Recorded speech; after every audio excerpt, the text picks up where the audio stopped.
If you have ever ventured into the online radio forums, Facebook, Reddit, X, or have read through any YouTube video comments, no doubt you have seen some people proclaim that this type of radio is nothing more than cheap Chinese junk. Some people will even repeatedly and obsessively proclaim and reproclaim that a radio like this has no FARs. They will claim that it sounds like junk and that it falls apart easily. Then, after they impress everyone by announcing how many years they've had a ham radio license, even though nobody asked, they then usually go on to decree that instead of spending $25 on a radio like this, instead we should get a real radio and spend hundreds of dollars, even if all we want to do is talk with our friends while we're off-roading or hiking or adventuring. And then, almost without fail, they will continue on to give us a full inventory of all of the very expensive radios that they own, and of course, once again, tell us how many years they've had their ham radio operator's license. So are all of those experts correct? Do you need a more expensive radio? First of all, it is very important to bear in mind that I am talking about radios for transmitting on GMRS. Why in the world some people have an uncontrollable urge to come and inflict their ham radio wisdom on us lowly GMRS users in the online GMRS forums and on GMRS YouTube videos, such as this one, I will never fully understand. But my point is, we, and by we I mean you and I, are talking primarily about GMRS radios, although some of this also applies to ham radios, such as this Baofeng UV5R ham radio. Before me now are 4 radios. A Baofeng UV5R, which costs approximately $25. A TalkPod A36 Plus, which costs, I don't know, $30, $40, $50. A Wuxin Ocean KG905G Super heterodyne GMRS radio, which costs around $120, and this Motorola XTS5000, which, when brand new, had a price tag of around $5,000. Now, this is neither a ham radio nor a GMRS radio, but it can and does, on almost a daily basis, transmit on both ham and GMRS frequencies. And most people would consider this a real radio. And for my demonstration purposes here with you today, it will do just fine. So when I am referring to a real radio,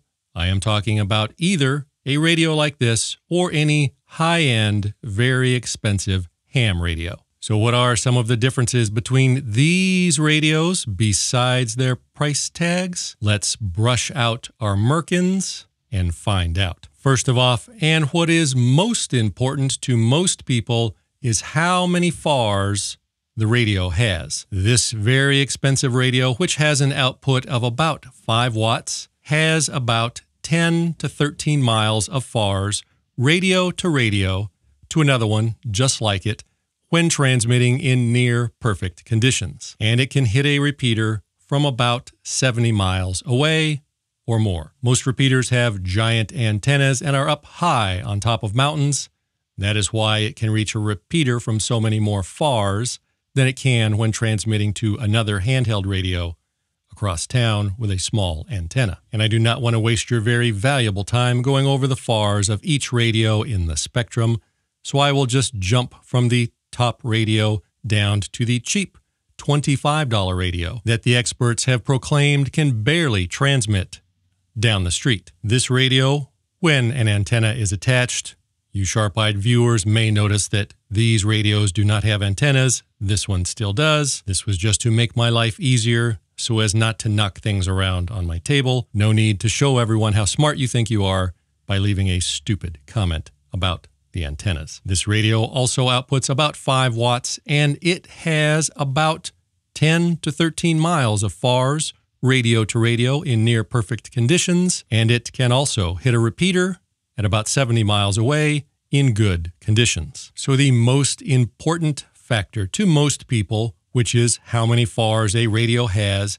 is pretty much the same across all of these radios, no matter what some people try to tell you. No 5-watt handheld UHF 70 centimeter or GMRS radio is going to have any significantly more FARs than any other similar handheld radio. They all have pretty much the same FARs. The next factor to consider when considering the differences between radios is manufacturer support. How often do they release firmware or software updates for the radio and things like that? And in this category, you really do get what you pay for. When you purchase a Baofeng UV5R for approximately $25, no firmware updates, nothing. You bought it.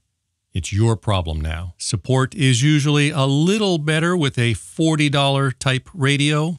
Most in this class cannot be firmware updated, but a few can. Customer support is usually hit and miss, depending on the manufacturer or the reseller. Wuxin Ocean, which is the correct way to pronounce it, generally has excellent customer support through their resellers that are based right here in these United States of America. And most of their radios have a 1-year or more warranty. However, most of the Wuxin Ocean radios cannot be firmware updated once you buy it. With a more expensive radio, you generally have very good customer support, a very good warranty, and most better radios can have their firmware updated. And now let us discuss fit and finish and quality control. With most low-end radios, they feel a bit loose or shaky. There is always a good chance of getting one that is defective, dead on arrival, or some other screw-up from the child slave labor camp. The mid-level radios will generally feel more sturdy and well-made,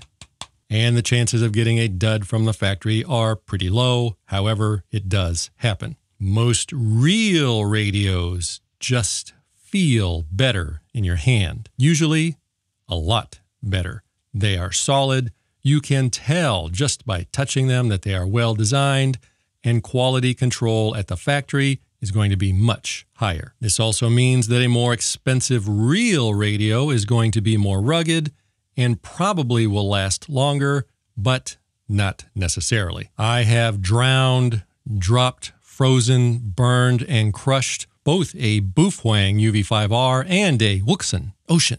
And not only did they both survive, but they both still work. But generally speaking, a more expensive real radio is going to be made much better. Another example between cheap radios and a real radio is what the radio is able to do. For example, some of these more expensive radios have more memory channels, they're more customizable, they may receive a wider range of frequencies to listen to, and some of the more expensive radios may also transmit digital or encrypted signals. Whether it be this type of radio or a ham radio, you will not be able to do any of that with the lesser radios. However, most people using their radio to stay in touch with their group while off-roading or hiking or playing paintball or whatever it is they're doing, most people do not need those features. So the point is mute. A more expensive real radio in many cases may have better sound quality, both in transmitting and what you hear when you are receiving. However, all of these radios have good enough sound quality to talk with your friends when you're out hiking or goofing off or doing whatever. Most normal people, while they are out adventuring, are not trying to impress each other by seeing who has the more sexy voice while talking over their radios. A more expensive radio may also be more sensitive.